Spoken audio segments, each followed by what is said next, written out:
मोदी सरकार के 9 साल पूरे होने का जश्न, आज से शुरू होगा बीजेपी का महाजनसंपर्क अभियान। मंत्री गिराएंगे सरकार की उपलब्धियां। पायलट गहलोत का झगड़ा सुलझा, राहुल गांधी ने करीब 4 घंटे तक दोनों नेताओं से की मुलाकात। आम आदमी पार्टी पर को समर्थन पर भी बड़ी बात। अमित शाह का इम्फाल दौरा, मणिपुर ताजा हिंसा में 5 की मौत, 40 से उग्रवादी ढेर, बिगड़े हालात पर सीएम ने की बैठक। अमृतसर से कटरा जा रही बस खाई में गिरी, हादसे में अब तक 10 लोगों की मौत, कई घायल। माता वैष्णो देवी धाम जा रहे थे सभी श्रद्धालु। दिल्ली के यूपी भवन का कमरा नंबर 122 सील हुआ, 3 अधिकारी सस्पेंड हुए। यूपी भवन में एक महिला के साथ यौन शोषण के मामले पर एक्शन। गंगा दशहरा पर घाट पर आस्था की डुबकी, यूपी से उत्तराखंड तक दिखाए आस्था का सैलाब। आज के दिन धरती पर अवतरित हुई थी मां गंगा। आप देख रहे हैं के न्यूज, खबरों का सारथी। नमस्कार, स्वागत है आपका लाइव न्यूज में। मैं हूं आपके साथ हारिस। जयपुर से खबर आपको बता दें, जहां पर गहलोत और सचिन पायलट में अब सुलह हो गई है। दोनों नेता साथ मिलकर के लड़ेंगे चुनाव। इंडियन नेशनल कांग्रेस की तरफ से यह बयान सामने आया है। गहलोत पायलट कांग्रेस के प्रस्ताव से सहमत है। जयपुर से अहम खबर आपको बता रहे, जहां पर गहलोत और सचिन पायलट में सुलह हो गई है। दोनों नेता मिलकर के चुनाव लड़ेंगे। गहलोत पायलट कांग्रेस के प्रस्ताव से सहमत है। राजस्थान में हर हाल में जीतेगी कांग्रेस, कोई कलह नहीं है, हम फिर से सरकार बनाएंगे। सरकार की तरफ से, कांग्रेस की तरफ से यह बयान जारी किया गया है। दोनों नेता साथ मिलकर के चुनाव लड़ेंगे। तो बता दें कि सचिन पायलट और अशोक गहलोत के बीच जो लंबे समय से विवाद चल रहा था, अब वो एकदम सुलझ गया है। राजस्थान में हर हाल में कांग्रेस जीतेगी। जयपुर से खबर आपको बता रहे, जहां पर गहलोत और सचिन में सुलह की खबरें सामने आ रही हैं। दोनों नेता साथ मिलकर के चुनाव लड़ेंगे। गहलोत पायलट कांग्रेस के प्रस्ताव से सहमत। राजस्थान में हर हाल में जीतेंगे, कांग्रेस ने बयान दिया है। जयपुर गहलोत और सचिन में सुलह हो गई है। दोनों नेता साथ मिलकर के चुनाव लड़ेंगे।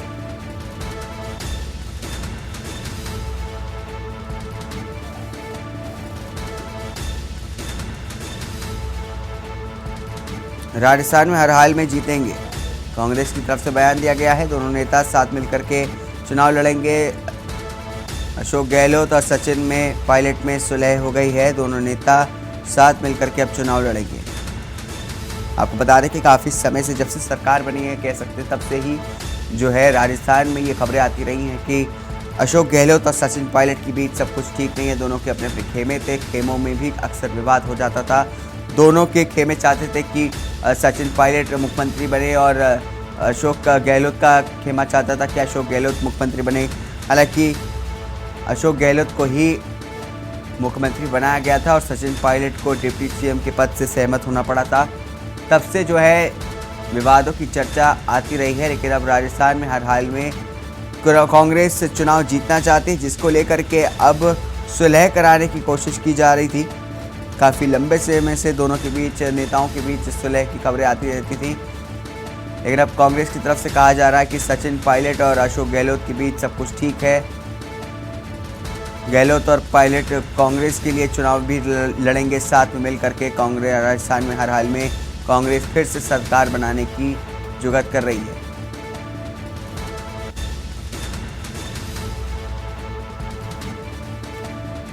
दोनों नेता साथ मिलकर के चुनाव लड़ेंगे। गहलोत पायलट कांग्रेस के प्रस्ताव से सहमत नजर आ रहे हैं। राजस्थान में हर हाल में कांग्रेस जीतेगी।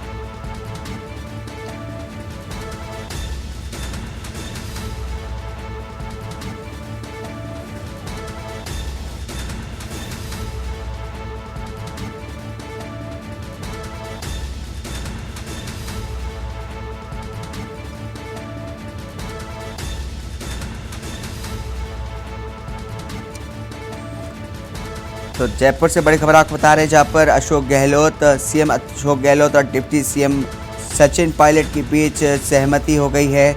दोनों के बीच रिश्ते जो थे वो अब दूर हो गए हैं खटास के, और दोनों जो हैं साथ मिल कर के चुनाव लड़ने की तैयारी कर रहे हैं। उनके बीच में जो भी विवाद था उसका सुलह जो है कर लिया गया है, उसका जो है निस्तारण कर लिया गया है, और अब दोनों जो है कांग्रेस के प्रस्ताव से सहमत नजर आ रहे हैं। दोनों एक ही मंच पर नजर आए। In this discussion, we have decided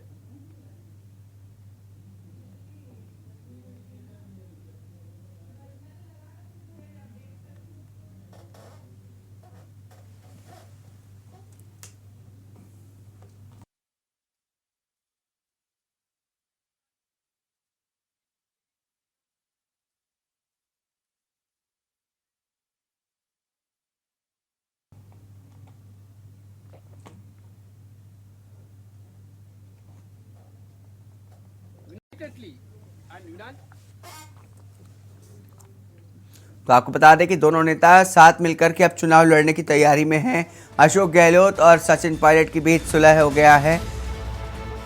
दोनों जो हैं कांग्रेस के प्रस्ताव से सहमत नजर आ रहे हैं। राजस्थान में हर हाल में कांग्रेस से जो है सरकार फिर से बनाना चाहती है। अगली खबर दिल्ली से, जहां पर शाहबाद डेयरी हत्याकांड से जुड़ी बड़ी खबर आपको बता दें, जहां पर आरोपी साहिल को बवाना थाने में रखा गया है। आज कोर्ट में आरोपी साहिल की पेशी होगी। साहिल को हत्या करने का कोई पछतावा नहीं नजर आ रहा है। हत्या में इस्तेमाल हथियार अभी तक बरामद नहीं किए गए हैं।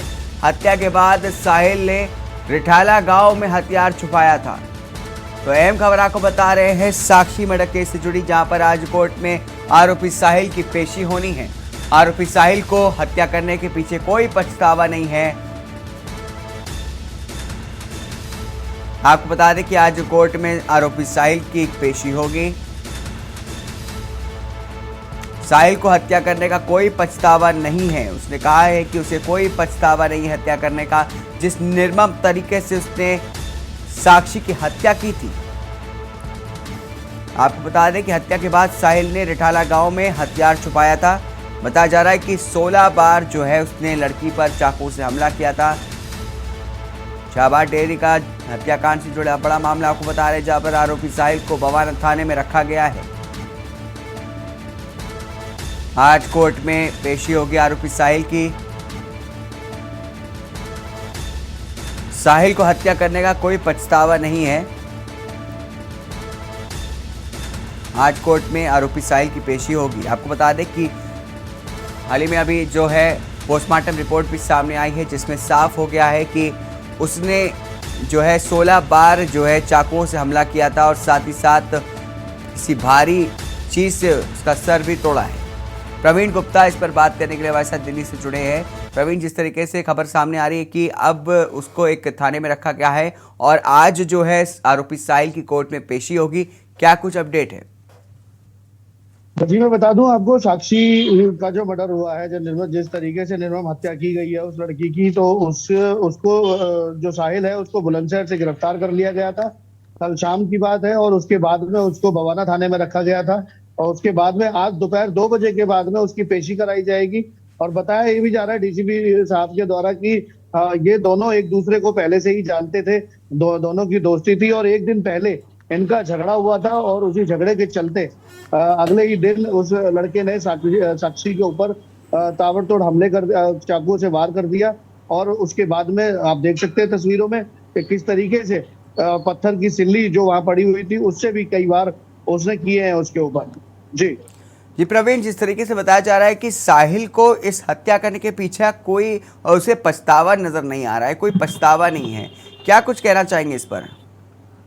देखिए मैं बता दूं आपको, पछतावे वाली बात कही जाए तो कहीं ना कहीं इसकी इंस्टाग्राम पे वीडियो भी वायरल हो रही है, फोटोज भी वायरल हो रही है। ये लड़का जो है ये उससे मुस्लिम समाज से है, साहिल नाम बताया जा रहा है, लेकिन ये किसी दूसरे नाम से उस लड़की से मिलता था। और बताया जा रहा है कि भोले बाबा की झांकी वगैरह भी किया करता था, और वहीं पे ये हिंदू बन के रह रहा था लड़का। तो कहीं ना कहीं इस एंगल को लव जिहाद के एंगल से भी देखा जा रहा है। तो उसमें ये लगा लीजिए कि जिस तरीके से इस लड़के की छवि निकल के सामने आई है, तो कहीं ना कहीं ये भी हो सकता है कि लव जिहाद का मामला हो, या फिर ये भी हो सकता है कि क्या रीजन था इसका मारने के पीछे, क्योंकि जिस तरीके से इसने हत्या की है, इसी तरीके की हत्या पिछली बार भी हुई थी जब उस श्रद्धा के 35 टुकड़े कर दिए गए थे। उसको भी कोई किसी तरीके का पछतावा नहीं था और इसको भी कोई पछतावा नहीं है। तो कहीं ना कहीं देखने वाली बात है कि कहीं ना कहीं ये लव जिहाद का मैटर तो नहीं है। तो ये तो कोर्ट में जाने के बाद ही पता जी लग पाएगा प्रवीण, कि अभी क्या आपको बीच पे मामला है। रोकना चाहेंगे। आपको बड़ी खबर आपको बता रहे हैं दिल्ली से। रोहिणी कोर्ट ने 2 दिन की पुलिस रिमांड में भेजा गया है। आरोपी को रोहिणी कोर्ट में भेजा गया है। आरोपी को रोहिणी कोर्ट में पेश किया गया था। दिल्ली पुलिस ने 5 दिन की रिमांड मांगी थी। दिल्ली से खबर आपको बता रहे हैं, जहां पर शाहबाद डेयरी हत्याकांड में आरोपी की पेशी हुई है। रोहिणी कोर्ट ने 2 दिन की पुलिस रिमांड में भेजा है। प्रवीण, जिस तरीके से खबर सामने आ रही है कि रोहिणी कोर्ट ने आरोपी साहिल को 2 दिन की रिमांड पर भेजा है, हालांकि पुलिस ने 5 दिन की रिमांड की डिमांड की थी। क्या कुछ कहना चाहेंगे इस पर? जी मैं बता दूं आपको, जिस तरीके से सूत्रों के हवाले से जो खबर थी कि इसको 2 बजे के बाद पेश किया जाएगा, तो कहीं ना कहीं पुलिस को लगा होगा कि 2 बजे तक ज्यादा लेट हो जाएगा, इसलिए उसको जल्दी पेश कर दिया गया। और पुलिस ने जो 5 दिन का रिमांड मांगा है वो सिर्फ इसी जानकारी को हासिल करने के लिए मांगा था कि कहीं जो भी मामला है वो पूरा सामने निकल के आए, पूरी सच्चाई निकल के सामने आए कि क्यों इस लड़के ने उस लड़की की निर्मम हत्या की है, क्या इतनी खुंदक थी, क्या क्या क्या रंजिश थी उसके साथ में, जो कि उस लड़की के ऊपर इतने चाकुओं से वार किए गए। और उसके बाद जब इसकी तसल्ली नहीं हुई, जब तक वो लड़की मरी नहीं, तो सिल्लियों से भी वार किए गए। तो उसी के चक्कर में कोर्ट ने ये देखते हुए 2 दिन का पीसी रिमांड शायद इसे दिया है कि 2 दिन में ये सारी सच्चाई लड़का अपने आप ही बयान कर देगा तो ज्यादा बेहतर रहेगा। नहीं तो दिल्ली पुलिस फिर दोबारा से कोशिश करेगी। अगर सारी सच्चाई सामने नहीं आती है तो फिर दोबारा पीसी रिमांड मांगने की कोशिश दिल्ली पुलिस कर सकती है। जी प्रवीण, पुलिस जो है अपनी सक्रियता दिखा रही है। किस तरह से कह सकते हैं इस मर्डर के तफ्तीश तक पहुंचने के लिए पुलिस किस तरह से मेहनत करती हुई नजर आ रही है? क्या कोई ढिलाई तो नहीं दिखाई दे रही इस मामले में? जी नहीं, जिस तरीके से मैंने कल बताया था कि दिल्ली पुलिस सॉरी, जिस तरीके से मैंने कल बताया था आपको कि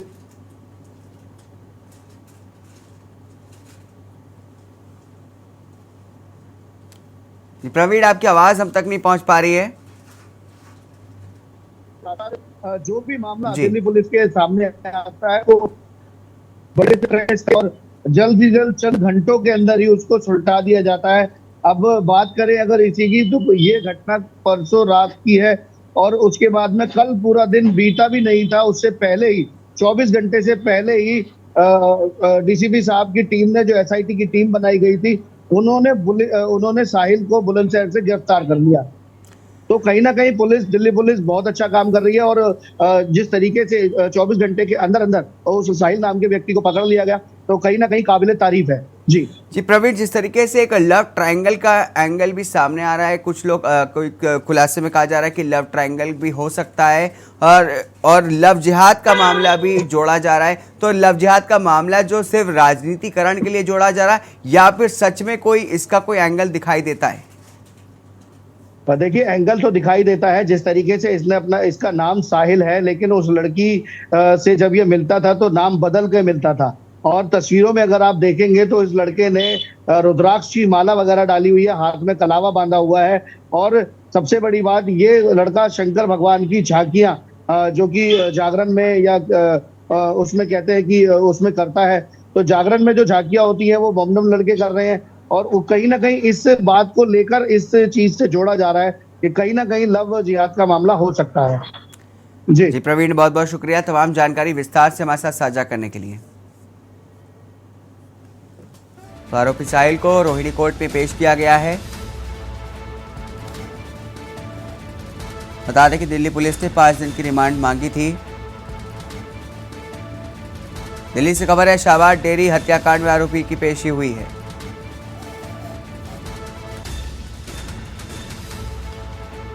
रोहिणी कोर्ट ने 2 दिन रिमांड पर भेजा है आरोपी साहिल को। आरोपी साहिल को रोहिणी कोर्ट में पेश किया गया था, इसके बाद उसे 2 दिन की रिमांड पर भेज दिया गया है। दिल्ली पुलिस ने 5 दिन की रिमांड की डिमांड की थी।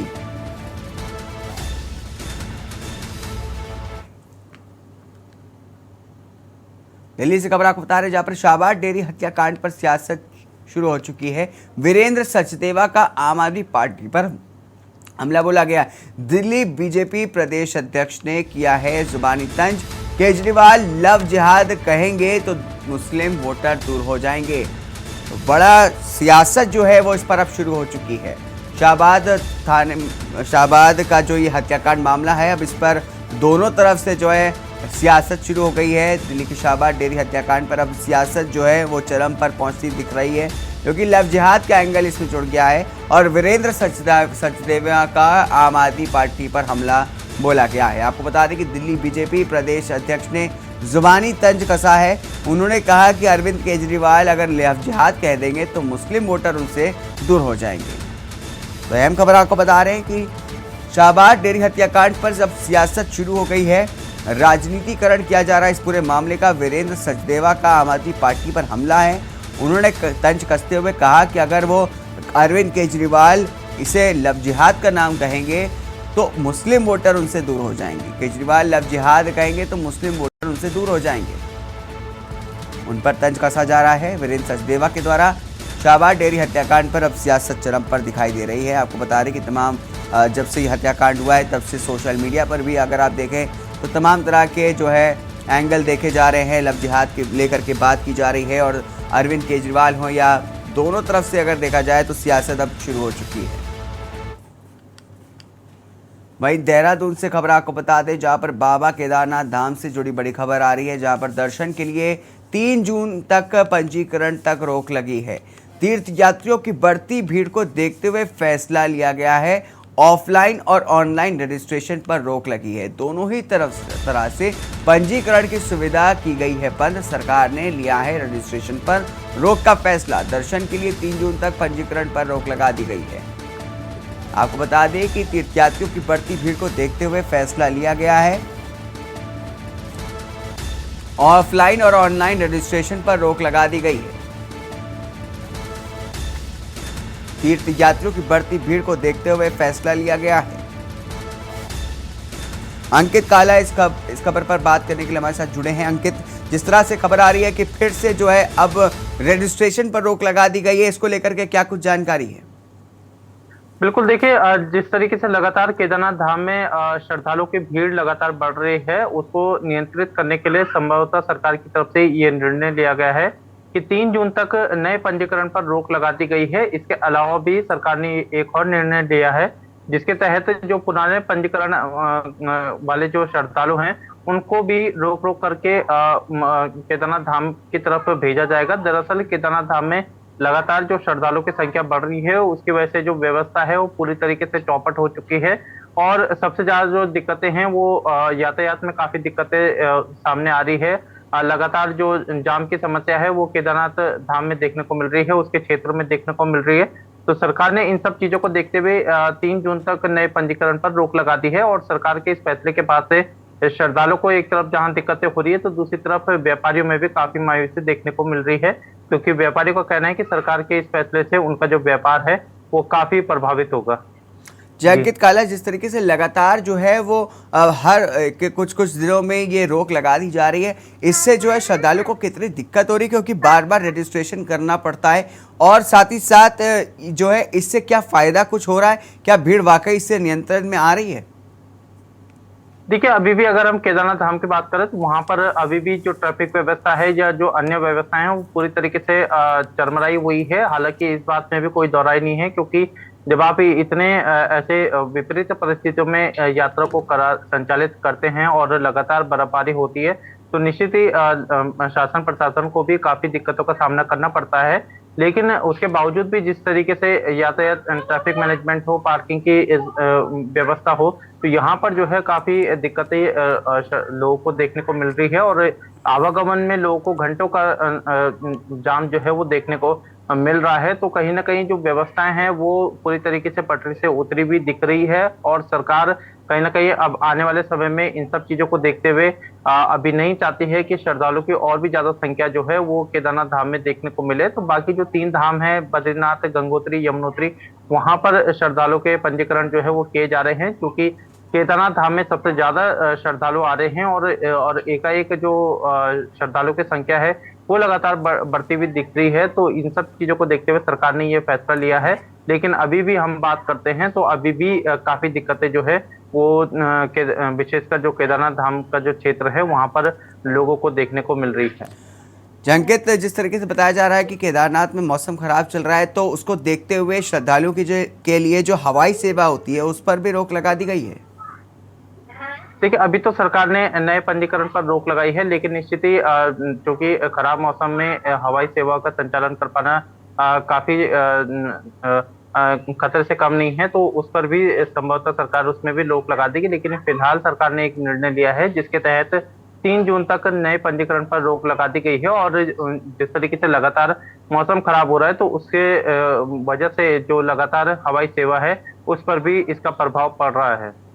अंकित, बहुत बहुत शुक्रिया तमाम जानकारी हमारे साथ विस्तार से साझा करने के लिए। तो आपको बता दें कि पंजीकरण को फिर से रोक लगा दी गई है 3 जून तक। बाबा केदारनाथ धाम से जुड़ी बड़ी खबर आपको बता रहे हैं, जहां पर अब पंजीकरण पर 3 जून तक जो है रोक लगा दी गई है।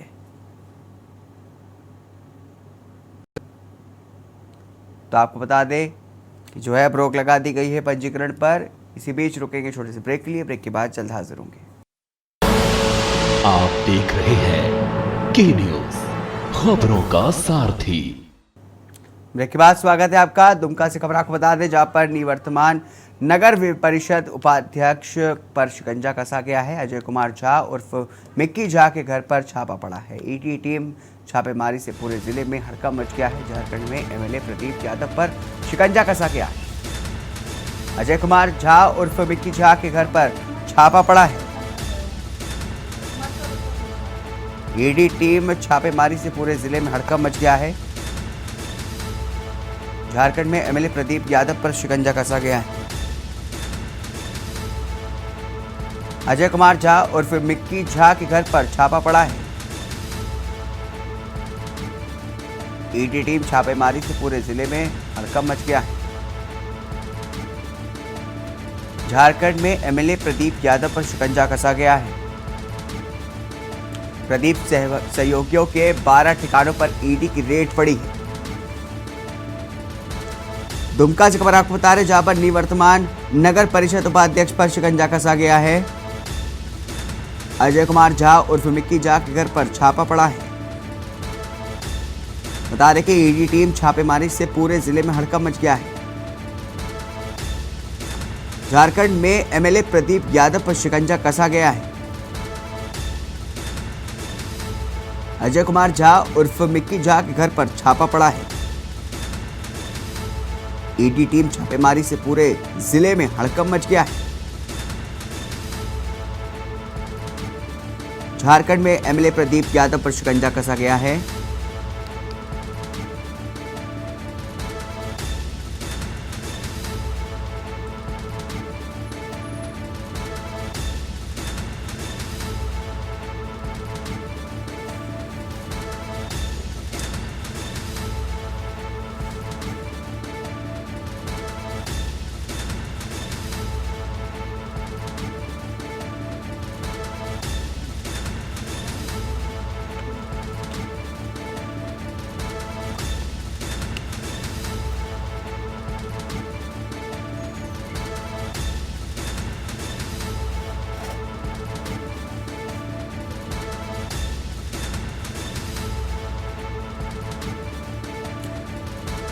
झारखंड से विनोद त्रिवेदी हमारे साथ जुड़े इस पर बात करने के लिए। झारखंड से विनोद, जिस तरीके से खबर आ रही है कि एक एमएलए पर छापा मारा गया ईडी की तरफ से, क्या कुछ लेकर के उसको खबर है?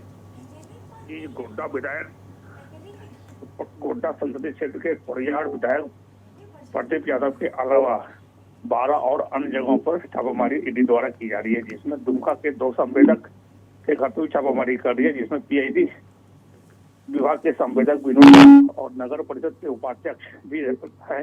उसके साथ ही नगर परिषद के अध्यक्ष पद के पति जो पीआईडी के संवेदक है मिक्की झा अजय झा, उसके यहाँ भी ईडी सुपस्थित छापामारी लगातार छापामारी कर रही है।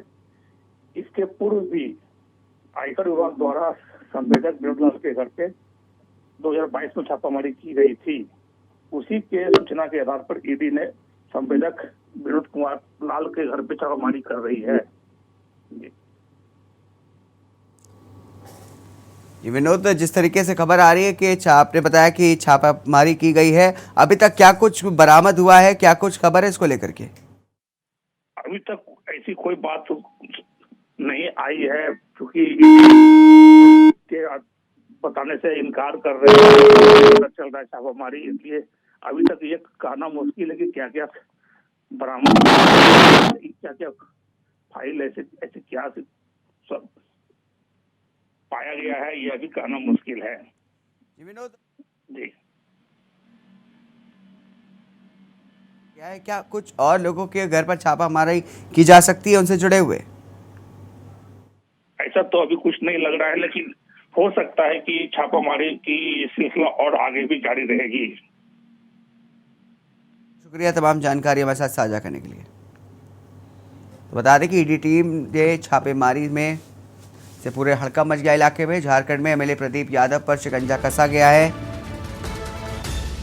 अजय कुमार उर्फ मिक्की झा के घर पर छापा पड़ा है। ईडी टीम छापेमारी से पूरे जिले में हड़कंप मच गया है। झारखंड में एमएलए प्रदीप यादव पर शिकंजा कसा गया है। प्रदीप सहयोगी के 12 ठिकानों पर ईडी की रेड। दुमका से खबर आपको बता रहे, जहां पर निवर्तमान नगर परिषद उपाध्यक्ष पर शिकंजा कसा गया है। अजय कुमार झा उर्फ मिक्की झा के घर पर छापा पड़ा है।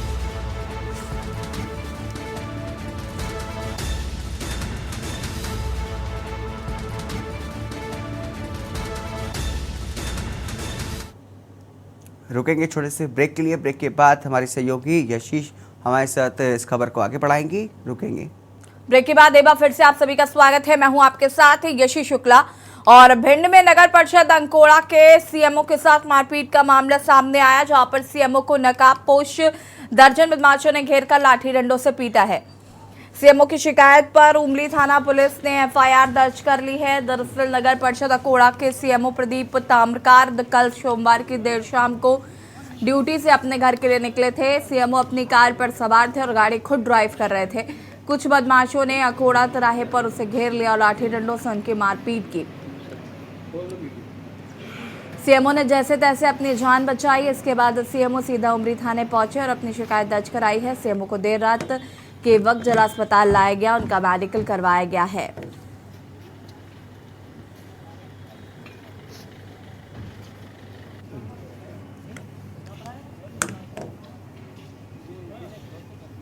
जी हाँ, आज अकोड़ा जो सीएमओ है अपने, ये ड्यूटी से अपने घर की ओर जा रहे थे, तो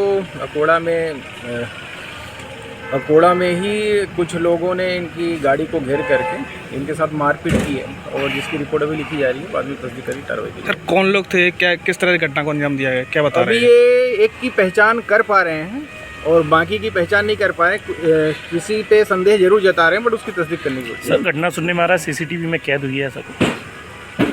जी, उसको भी खंगाला जा रहा है। डिंडौरी जिला कांग्रेस में मची उथल पुथल के साथ ही इस्तीफे के दौर जारी है। प्रदेश कांग्रेस कमेटी द्वारा अचानक वीरेंद्र बिहारी शुक्ला को जिलाध्यक्ष पद से हटाकर विधायक ओमकार मरकाम गुट के अशोक पडवार को जिला अध्यक्ष बना दिया गया है। नाराज कार्यकर्ताओं ने इस्तीफा दे आक्रोश जताया और आरोप प्रत्यारोप का दौर चल रहा है। वीरेंद्र बिहारी शुक्ला पर खुलेआम आरोप लगा है। बता दिया गया है कि इनको भोपाल के किसी होटल में लड़की के साथ रंगरलिया बनाते पकड़ा गया था। इनकी शर्मनाक करतूत की वजह से कमेटी द्वारा उन्हें हटाया गया है।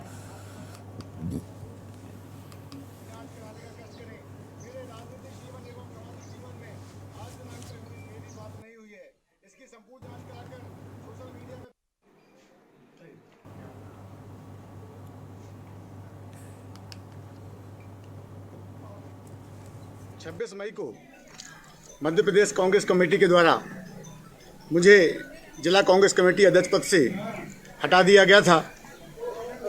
इस बात पर हमारे कांग्रेस के साथियों ने मध्य प्रदेश कांग्रेस कमेटी के निर्णय से क्षुब्ध होकर पार्टी से इस्तीफा दे दिया था, और पार्टी से जब हमारे निर्वाचित जनप्रतिनिधियों ने इस्तीफा दिया, मैंने भी अपने पद से इस्तीफा दे दिया था। और मैंने उस समय कहा था कि यह जो निर्णय है, यह निर्णय मध्य प्रदेश कांग्रेस कमेटी के द्वारा विधायक के दबाव में लिया गया है और ये जो निर्णय है पूरी तरह से तानाशाहीपूर्ण निर्णय है। और मैंने माननीय कमलनाथ जी को कहा था कि आपके द्वारा ये जो निर्णय है ये तानाशाहीपूर्ण लिया गया है।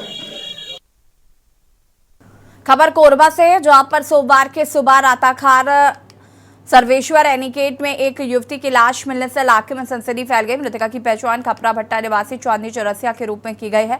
बताया जा रहा है कि वह शादी से जाने के नाम से रविवार को 10 बजे घर से निकली थी। जब शाम को सहेलियों से पूछताछ की गई तो उनके द्वारा चांदनी के बारे में कोई जानकारी नहीं मिली थी और बाद में उसकी लाश सर्वेश्वर एनिकेट राताखार में उतराते हुए मिली। चांदनी ने लाल रंग का टी शर्ट और ब्लैक कलर का जीन्स पहना था। चांदनी ने आत्महत्या की या फिर कुछ और मामला है, पुलिस पर कायम कर लाश का पंचनामा कर मामले की जांच पड़ताल में जुटी हुई है।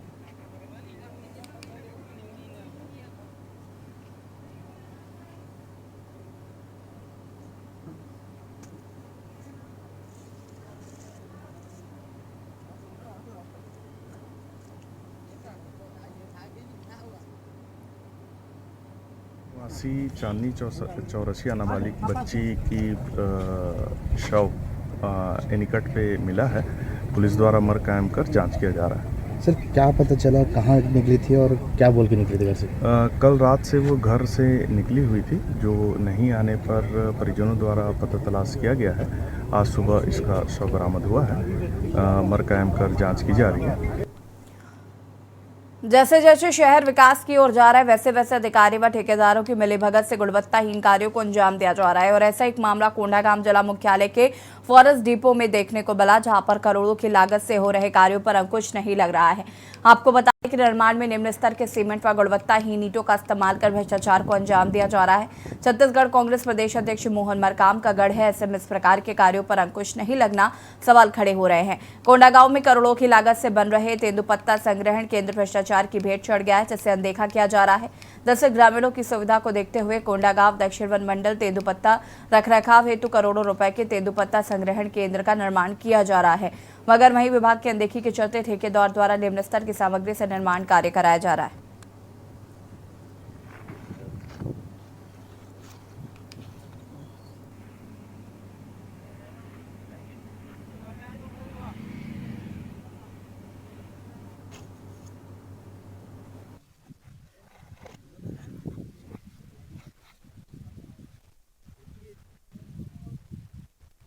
मैं यहाँ का कॉन्ट्रैक्टर हूँ सिविल का, और यहाँ पे अभी आप लोग देख रहे हैं कि निर्माण काम सिविल वर्क का चल रहा है। जगह कौन सा है ये है अपना तेंदुपत्ता गोदाम फॉरेस्ट, यहाँ डिपो अंदर है।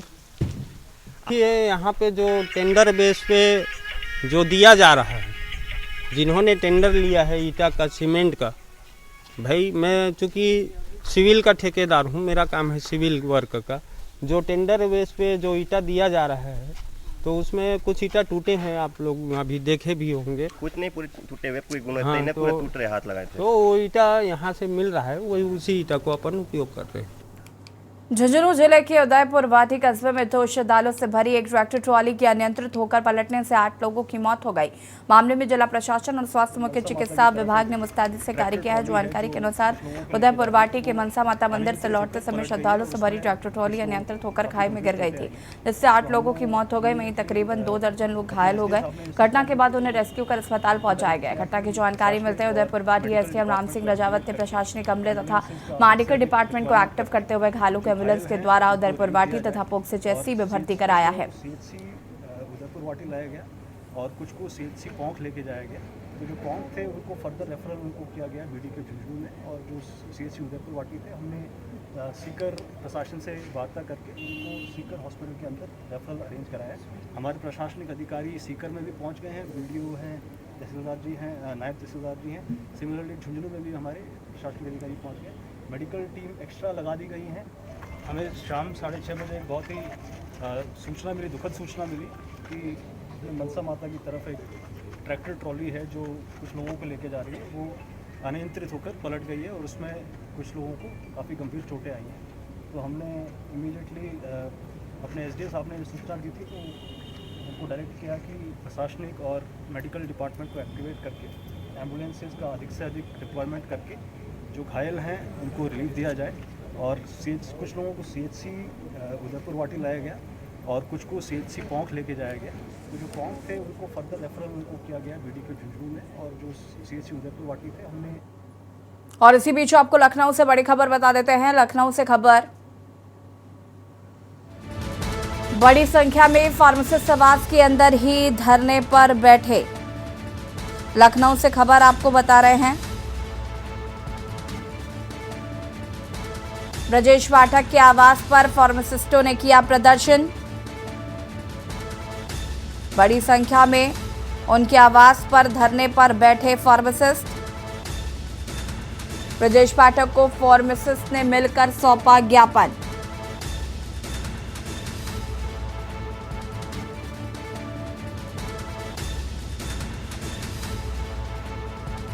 ब्रजेश पाठक के आवास पर फार्मासिस्टों ने किया प्रदर्शन।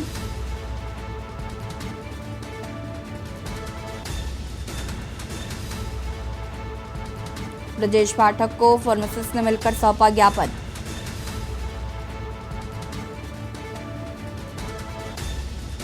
डिप्टी सीएम ब्रजेश पाठक के आवास पर प्रदर्शन।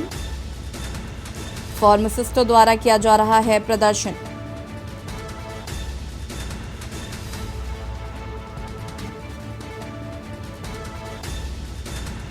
ब्रजेश पाठक से मिलकर सौंपा ज्ञापन।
उप मुख्यमंत्री जी के पास दरखास्त लेके हम लोग आए हैं कि हमारी जो होम्योपैथिक फार्मासिस्ट की भर्ती जो कि 2019 से लंबित पड़ी थी, वह सभी केसों से निस्तारित हो चुकी है। माननीय उच्च न्यायालय ने सारे केस निस्तारित कर दिए हैं। माननीय उप मुख्यमंत्री जी ने वादा किया था कि जब यह केस निस्तारण हो जाएंगे तो हमारी भर्ती को जल्द से जल्द पूर्ण करेंगे। वही दरखास्त लेके हम लोग माननीय उप मुख्यमंत्री के पास आए हुए हैं। और यहाँ पर फार्मासिस्ट द्वारा प्रदर्शन किया गया है और साथ ही साथ उन्होंने मांग की है कि जल्द से जल्द इसका निस्तारण किया जाए।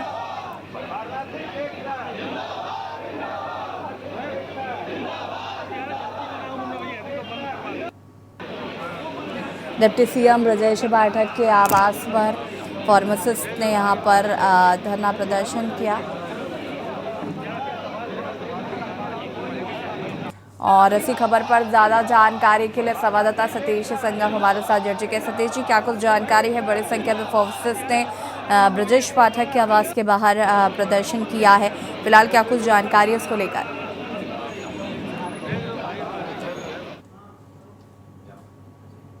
सतीश जी अनम्यूट कर लीजिए। जी, आवाज मिल पा रही है? हाँ जी, कंटिन्यू करिए प्लीज। बिल्कुल, सुबह का समय था जब डिप्टी सीएम ब्रजेश पाठक जब आम लोगों की समस्याओं को सुनते हैं, तो उसी दौरान फार्मेसी जो डिपार्टमेंट के जो एक तरह से अभ्यर्थी रहे हैं, जिनकी एक तरह से कोर्ट में जो लंबे समय से मामला चल रहे हैं, तो कोर्ट से फाइनल होने के बाद ही उनकी जो नियुक्ति वो नहीं हो पा रही थी, उसको लेकर सुबह के समय में डिप्टी सीएम ब्रजेश पाठक के आवास पे उन्होंने प्रदर्शन किया। इस दौरान अपनी समस्याओं को लेकर और डिप्टी सीएम से एक तरह से गुहार लगाई कि जो भी एक तरह से मेडिकल कॉलेज में जो भी फार्मेसी के विभाग है वहां पर अगर खाली पद है जिसको लेकर वैकेंसी निकाली गई थी, कोर्ट में मामला था, उसका निस्तारण हो चुका। उसके बाद यहाँ पर क्यों नहीं उस वैकेंसी को भरा जाए, हम लोगों को नियुक्ति पत्र नहीं दिया जा रहा। हालांकि डिप्टी सीएम से तो मुलाकात नहीं हो पाई, लेकिन उनके जो थे प्रतिनिधि के तौर पे जो उनके निजी सचिव अधिकारी थे उन्होंने ज्ञापन लिया और ज्ञापन के माध्यम से उनकी मांग पे अमल करने की भी बात कही। हालांकि इससे पहले फार्मेसी डिपार्टमेंट के जो कर्मचारी थे इको गार्डन में प्रोटेस्ट किए थे। इसके अलावा कुछ समय पहले मुख्यमंत्री आवास का भी घेराव किए थे। तो उनको लंबे समय से प्रोटेस्ट के जरिए अपनी मांग उठाते रहे हैं, लेकिन अभी भी अधिकारियों द्वारा, शासन द्वारा या फिर डिप्टी सीएम ब्रजेश पाठक की बात करें जो स्वास्थ्य मंत्री हैं, एक तरह से स्वास्थ्य मंत्री भी हैं, तो उनके विभाग की चीजों को लेकर इस तरह की चीजें हो रही है तो एक तरह से उनके अंदर भी रोष देखने को मिल रहा था। तो यही वजह है कि आज सुबह के समय में उन्होंने प्रोटेस्ट के माध्यम से अपनी मांग को रखा है। हालांकि आश्वासन भी जो अधिकारी थे उनके द्वारा दिया गया कि जल्द जल्द उनकी मांगों को पूरा किया जाएगा। जी बिल्कुल, देखिए यहाँ पर जो प्रदर्शन, अगर हम मुख्य मांगों की बात करें तो मुख्य मांगे उनकी क्या है, और जैसे कि मैंने तस्वीरों में भी देखा कि ब्रजेश पाठक स्वयं यहाँ पर उनका ज्ञापन लेने पहुंचे हैं और उन्होंने बातचीत की है। देखिए, फार्मेसी डिपार्टमेंट में जो अलग अलग वैकेंसी होती है उसमें तकरीबन 1500 से अधिक वैकेंसी थी जो पिछले साल को निकाला गया था, और उसमें एक तरह से एग्जाम भी हो गए थे और जो इंटरव्यू के माध्यम से चीजें सब कुछ हो गई थी, लेकिन ये मामला कोर्ट में चला गया था। तो एक तरह से तकरीबन 6 महीने तक मामला कोर्ट में रहा। हालांकि बाद में उसका निस्तारण हुआ, कोर्ट ने एक तरह से अनुमति दी कि इसको पूरा किया जाए और शासन को भी पत्र लिखा था, लेकिन शासन के कोर्ट के पत्र को शासन अभी तक स्वीकार नहीं कर पाया। इसको लेकर लगातार जो एक तरह से फार्मेसी डिपार्टमेंट के जो एक तरह से प्रतिनिधि के तौर पे जो छात्र रहे हैं वो 5 प्रतिनिधि मंडल अलग अलग जो विभाग के अधिकारी थे स्वास्थ्य संबंधी उन लोगों से मुलाकात किए थे, लेकिन उनकी मांगों को अमल नहीं किया गया था। तो आज सुबह के समय में, जैसा कि मैंने पहले ही बताया, सुबह के समय में उन्होंने पहले तो कार्यालय के बाहर उन्होंने प्रोटेस्ट के जरिए से एक तरह से मांग रखी, लेकिन सुरक्षा कर्मियों उसको अंदर नहीं जाने दिया। लेकिन 5 डेलीगेट फिर एक तरह से अधिकारियों के द्वारा मुलाकात करता है और फिर अपनी मांग को एक तरह से अपना रखता है। जी बिल्कुल, अब अगर हम बात करें यहाँ पर तो देखिए अभी फिलहाल फार्मासिस्ट जो हैं वो संतुष्ट नजर आ रहे हैं क्या? देखिए, शासन की बात अगर करें तो उनके संतुष्टि की तो पहली बार जब पिछली बार भी इको गार्डन में प्रोटेस्ट हुआ था तो उन लोगों के भी अधिकारियों ने एक तरह से अमल करने की बात कही, तो उस वक्त भी कुछ समय तक प्रोटेस्ट नहीं किए थे। उनको लगा कि जब अधिकारी हमारी बात सुने तो जाहिर सी बात उनको पूरा किया जाएगा। लेकिन एक बार फिर मुख्यमंत्री आवास का भी घेराव किए थे तो उस वक्त भी अधिकारियों ने आश्वासन दिया था कि उनकी मांग पर एक तरह से अमल किया जाएगा। लेकिन आज जब इतने समय के बाद, इतने बार प्रोटेस्ट के बाद भी नहीं हुआ तो आज डिप्टी सीएम ब्रजेश पाठक से खुद मुलाकात करने के लिए उनके आवास तक पहुंच गए।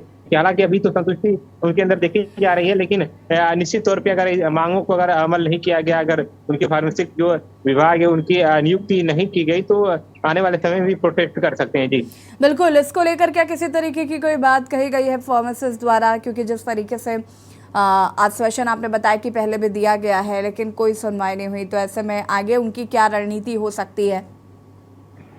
देखिए, आयोग की बात करें तो आयोग उन सभी सीटों का चयन कर चुका है जहां पे खाली पद है। खासकर मेडिकल कॉलेज, जो प्रदेश भर की जो मेडिकल कॉलेज है, नए मेडिकल कॉलेज बने या पुराने जो मेडिकल कॉलेज है, वहां पे चीजों को भी एक तरह से देखने के बाद, यानी कि जो भी खाली पद थे उनकी लिस्ट बनाने के बाद भी एक तरह से फाइनल लिस्ट जारी किया गया था।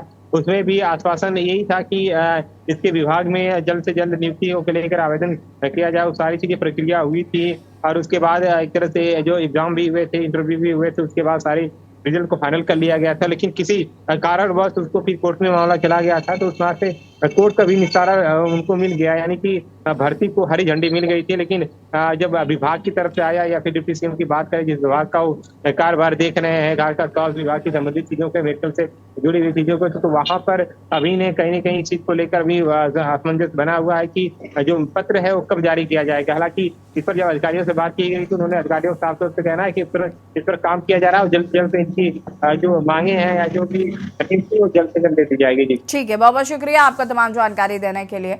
और बता दें आपको कि यहाँ पर फार्मासिस्ट द्वारा प्रदर्शन किया गया, खुद डिप्टी सीएम ब्रजेश पाठक को यहाँ पर ज्ञापन सौंपा गया है।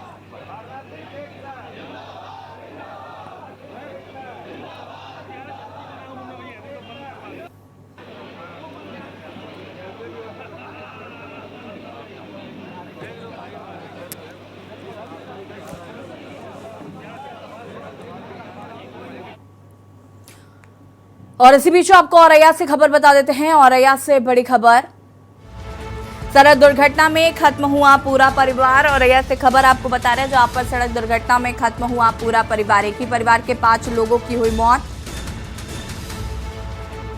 सभी शवों का आज एक साथ होगा अंतिम संस्कार। बड़ी खबर आपको हम बता रहे हैं औरैया से,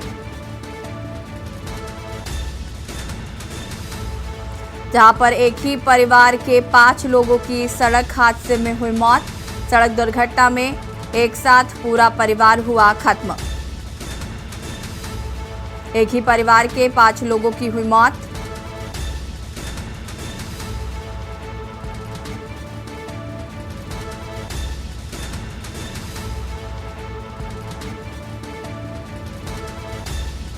सड़क दुर्घटना में खत्म हुआ पूरा परिवार।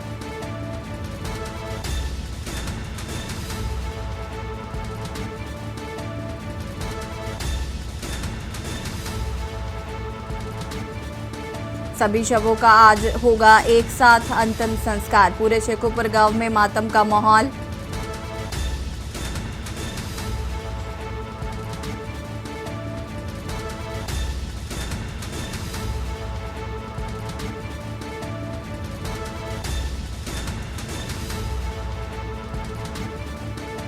सभी शवों का आज एक साथ होगा अंतिम संस्कार। आपको बता दें कि एक साथ एक ही परिवार के 5 लोगों की इस सड़क दुर्घटना में मौत हो गई है।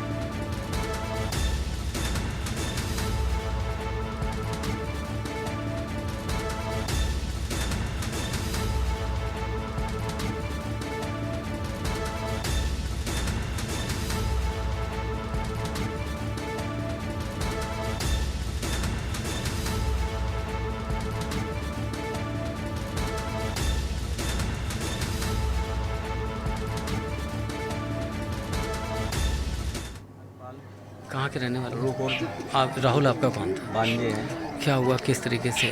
वो वहाँ शादी करके वापसी आ रहे थे, तो रास्ते में तिरवा जैसे ही 195 में उतर रहे थे जी, तो पता नहीं किस कारण वजह से टकरा गया किससे, वहीं से मृत हो गई। इसमें 5 आदमी टक्कर से मृत हो गई। राहुल कृष्ण मुरारी हमारे बहनोई हैं, आशा देवी हमारी बहन है, और राहुल हमारा भांजा है, लक्ष्मी हमारी बहू है, आयांश नाती है। लखनऊ से लौट रहा था फंक्शन से, रास्ते में आते समय इसको तिरवा के नज़दीक आकर के कहीं टर्निंग पे इसको झपकी आ गई। झपकी आने से गाड़ी डिवाइडर से टकरा गई। गाड़ी टकराने के बाद गाड़ी बैक होकर नीचे खड्डे में 3-4 पलटी लिया। जो भी मेंबर उसमें थे बराबर उसी में चिपकते चले गए। कोई ऐसा मौका विधाता नहीं दिया जो उसमें से एक भी बाहर भी निकल पाता या उसमें से कोई आवाज़ भी कर पाता। कितने लोग एक्सपायर हुए? इसमें 5 लोग ऑन स्पॉट डेथ हुए हैं।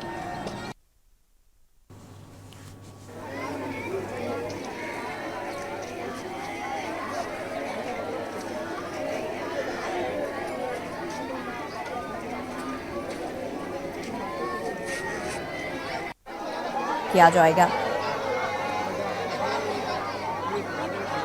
और इसी खबर पर ज़्यादा जानकारी के लिए संवाददाता विवेक हमारे साथ जुड़ चुके हैं। विवेक, क्या कुछ जानकारी है इस घटना को लेकर?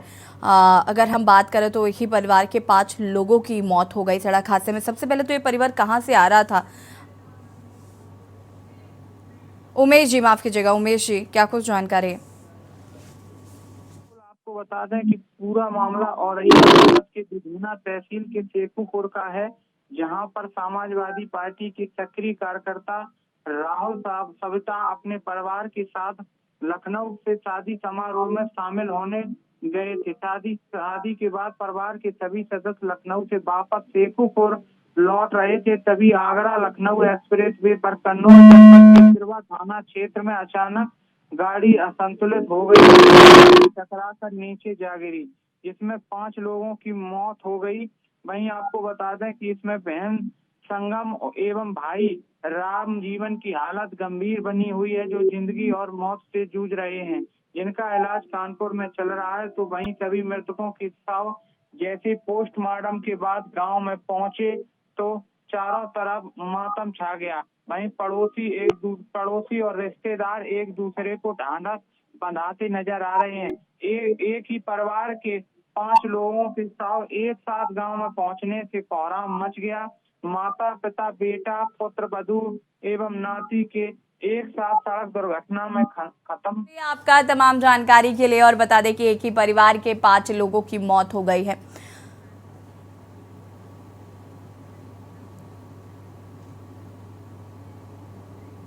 बुलेटिन में फिलहाल इतना ही। देखते रहिए के न्यूज़ इंडिया। नमस्कार।